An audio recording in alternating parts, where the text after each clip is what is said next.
दोस्तों, ये 1917 की बात है। इराक के पहाड़ों में बरतानवी जनरल स्टैनली मॉवदे का एक चरवाहे से सामना हुआ। जनरल चरवाहे की तरफ मुतवज्जे हुए और अपने मुतरजम से कहा, इनसे कह दो कि जनरल तुम्हें 1 पाउंड देगा, बदले में तुम्हें अपने कुत्ते को ज़िबा करना होगा। कुत्ता चरवाहे के लिए बहुत अहम होता है। ये उसकी बकरियां चराता है, दूर गए रेवड़ को वापस लाता है, दरिंदों के हमलों से रेवड़ की हिफाजत करता है। लेकिन पाउंड की मालियत तो आधा रेवड़ से भी ज्यादा बनती है।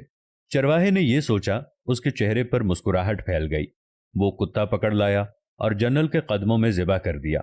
जनरल ने चरवाहे से कहा, अगर तुम इसकी खाल भी उतार दो तो मैं तुम्हें 1 और पाउंड देने को तैयार हूं। चरवाहे ने खुशी खुशी कुत्ते की खाल भी उतार दी। जनरल ने कहा, मैं मजीद 1 और पाउंड देने के लिए तैयार हूं, अगर तुम इसकी बोटियां भी बना दो। चरवाहे ने फौरी तौर पर यह ऑफर भी कबूल कर ली। जनरल चरवाहे को 3 पाउंड देकर चलता बना। जनरल चंद कदम आगे गया था कि उसे पीछे से चरवाहे की आवाज सुनाई दी। वो पीछे पीछे आ रहा था और कह रहा था, जनरल, अगर मैं कुत्ते का गोश्त खा लूं, आप मुझे 1 और पाउंड देंगे? जनरल ने इनकार में सर हिला दिया और बोला, मैं सिर्फ तुम्हारी नफ्सियात और औकात देखना चाहता था। तुमने सिर्फ 3 पाउंड के लिए अपने मुहाफिज और दोस्त को ज़िबा कर दिया, इसकी खाल उतार दी, इसके टुकड़े किए, और चौथे पाउंड के लिए इसे खाने के लिए भी तैयार हो। और यही चीज मुझे नहीं चाहिए। फिर जनरल अपने साथियों से मुखातिब हुआ और कहने लगा, इस कौम के लोगों की सोचें ये हैं, लिहाजा तुम्हें इनसे खौफजदा होने की जरूरत नहीं है। आज यही हाल मुस्लिम मुल्कों और मुआशरों का है।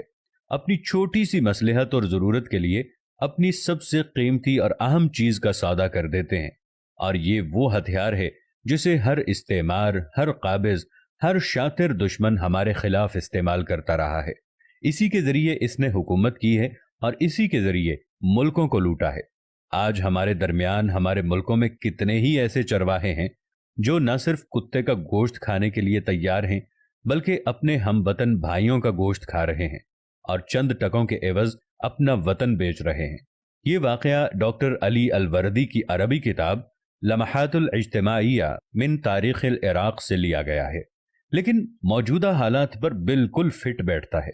कुत्तों की दौड़ के मुकाबले में एक मर्तबा एक चीते को शामिल किया गया, लेकिन ताज्जुब की बात यह है कि जब मुकाबला शुरू हुआ तो चीता अपनी जगह से हिला तक नहीं और कुत्ते अपनी पूरी कुव्वत के साथ मुकाबला जीतने की कोशिश करते रहे।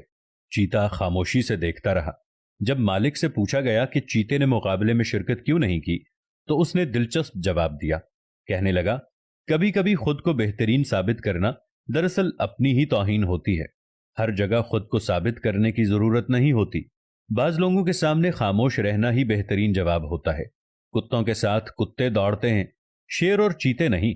इसलिए हमें अगर खुद पर यकीन हो कि हम बेहतरीन हैं, तो इसके लिए जरूरी नहीं कि हम खुद को साबित करने के लिए कुत्तों के साथ मुकाबला कर लें, बल्कि चुप रह लें। इसलिए हम हर बात का जवाब नहीं देते।